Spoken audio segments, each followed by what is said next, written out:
இது வந்து வியாழக்கிழமை காலை எடுத்த மினி விலாக் தான். இந்த ஹாஸ்பிட்டல் பெட்டில் படுத்துருக்கிறவங்க கூட எந்திரிச்சிருவாங்க போல். நம்ம வீட்டு பெட்டில் படுத்துருக்கிறவங்க எந்திரிக்கவே மாட்டோம். அதுவும் முக்கியமாக இந்த ஆஃபீஸ் போகிறவங்க எந்திரிக்கவே முடிய மாட்டேங்குது. அப்போ தான் நமக்கு பல திங்கிங் ஓடுது. லீவ் போட்டுடலாமா, இல்லை ஆஃபீஸ் போகலாமா, அப்புறம் எப்படியோ மனசெல்லாம் தடைப்படுத்திட்டு எந்திரிச்சு ஆஃபீஸ் கிளம்புதுன்னா இன்னும் 2 நாள் எந்திரிச்சிட்டுனா வச்சுக்கோ, 3ஆவது நாள் நீ 11 மணி வரையும் தூங்கலாம் அப்படின்னு சொல்லிட்டு வேகமாக எந்திரிச்சு கிச்சனுக்குள்ளே போயிட்டேன்.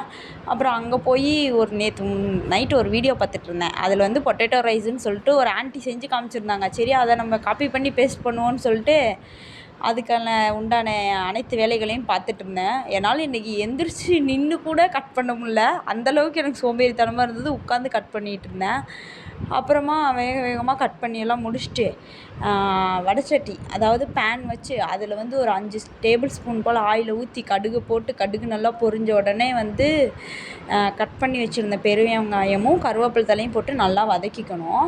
அதை நல்லா வதங்கினதுக்கு அப்புறமேல் வந்து கட் பண்ணி வச்ச தக்காளியும் போட்டு நல்லா எண்ணெய் பிரிஞ்சு வர அளவுக்கு வதக்கிட்டு, அதுவும் வதங்கினதுக்கப்புறமா அதில் வந்து கறி மசால் தூளும் சில்லி பவுடரும் 2 ஸ்பூன் போட்டு நல்லா வதக்கிக்கணும். அதில் இருக்கிற பச்சை வாசனை போகிற வரையும்.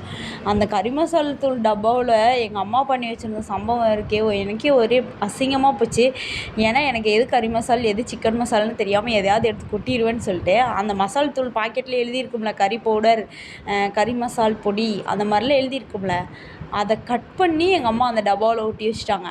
நீ ஏதாவது மாற்றி எடுத்து கொட்டிக்கிட்டால் என்ன பண்ணுறது? நீ என் மேலே எங்கள் அம்மாவுக்கு அவ்வளோ ஒரு நம்பிக்கை.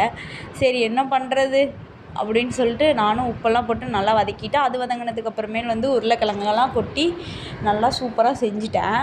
ஆனால் அது என்னை வச்சு செஞ்சிருச்சு. கொஞ்சம் நேரம் வேகவே இல்லை. ஏன் வேகலைன்னு பார்த்தா அப்புறமேட்டு எங்கள் அம்மா சொன்னாங்க, மூடி வை, கொஞ்சம் நேரத்தில் வெந்துருன்னாங்க. அப்புறம் மூடி வச்சேன், வெந்துருச்சு.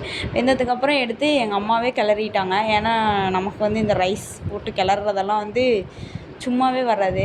அதனால் வந்து எங்கள் அம்மாவே செஞ்சுட்டாங்க. அப்புறம் நான் ரெடியாக கிளம்பிட்டேன். இப்போ நான் இந்த போட்டிருக்க சுடிதார் இருக்குது, இதுக்கு மீஷோவில் ஒரு பெரிய கதை இருக்குது. நான் வெறும் ஒரு 150 ரூபாய்க்கு இந்த சுடிதார் எடுத்து 350 ரூபாய் கூலி கொடுத்து நான் வந்து இந்த சுடிதார் வந்து ஸ்டிச் பண்ணேன். அம்மா இன்றைக்கி வந்து உப்பு பருப்பு செஞ்சு பொட்டேட்டோ ஃப்ரை செஞ்சுருந்தாங்க. அதை சாப்பிட்டு ஆஃபீஸ் கிளம்பிட்டேன் ஒரு வழியாக.